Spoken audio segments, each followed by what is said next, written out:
Joining us now to brighten our day with Top That Trade, Fox Business Network contributor Phil Flynn and Alan Nuckman, an options trading pro. Here we go with our trader game. Round number one, GDP me. What does the lower projection of GDP mean to you? Well, it was a bit of a surprise that originally they had estimated at 5%. Well, that was what, the Atlanta Fed? Right. So they retracted that a little bit. But GDP is not that big a deal anymore. It's a rear-viewing number. Right. And so I don't think it has much impact on the markets moving forward, and that's what we do. But let's face it, when the Atlanta Fed made that pronouncement, the market went crazy. Yeah. I mean, because it was crazy. It was out there. But I mean, there is a lot of evidence that's showing that the economy's growing in the fastest rate in years. We saw disappointing retail sales slow that down a little bit. But you know what? I think these guys need to take Xanax sometimes, because sometimes they get overly excited, then they go too far. The truth is we're probably going to be in the middle. We're going to come in above forecast, but maybe not as hot too as hot, 5. not too cold. Maybe 3.3, maybe 4. I remember that. We used to have a Goldilocks economy, remember? I know, that's Back right. in You the used day. to read yourself that story. Good story, those three bears. Let's move on to round number two, trendy trades. Apple and Bitcoin are often talked about, so what do you think? What happens first? Apple hitting $1 trillion market cap or Bitcoin going to 15,000?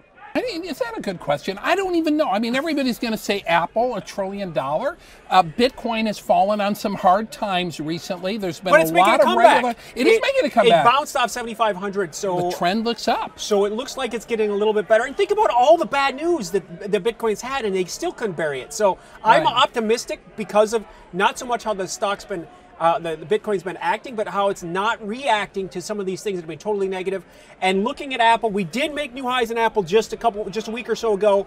Let's see if it can make another chase on that. 190 is the near-term target based on this range in November, since November, from 170 to 180. The target's 190. 190 would be $1 trillion. Yeah. Rah, sis, boom, bah. I've been saying this about Apple. We're getting there. Apple needs new ideas, so they really do. And in round number three, stock surge, adjusting for inflation.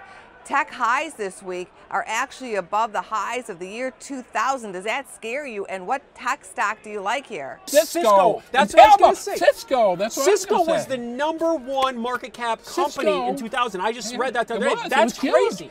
That's great. Well, that was before Yahoo and before Apple got big and Google. I mean, so, you know. I think Cisco is going to make a big comeback. I like that stock. It's just broken out to the upside. I think you can get back into that. I think PayPal, everybody was so anti-PayPal.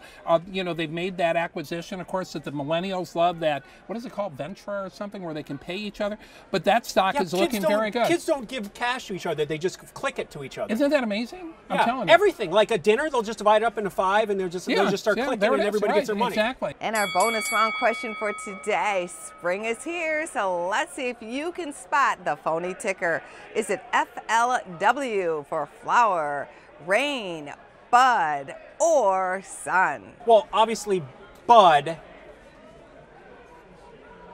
is real. Stock. It is, yeah. Okay. And we're not playing rain is not real. Rain. I say rain, go away. For another day. Come back another day. I'm gonna stick with him, I think, yeah. Alan, Phil was wrong. Now you're both wrong. She was trying to help you, Alan. Listen, she's trying to help you. People have been trying to help me for years and years.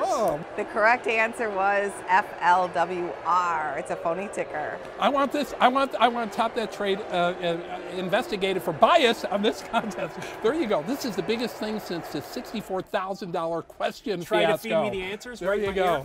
Thank you. Always a great job, guys. Check out businessfirstam.com to find out where to see our entire show. And don't forget to like, follow, and share Business First AM.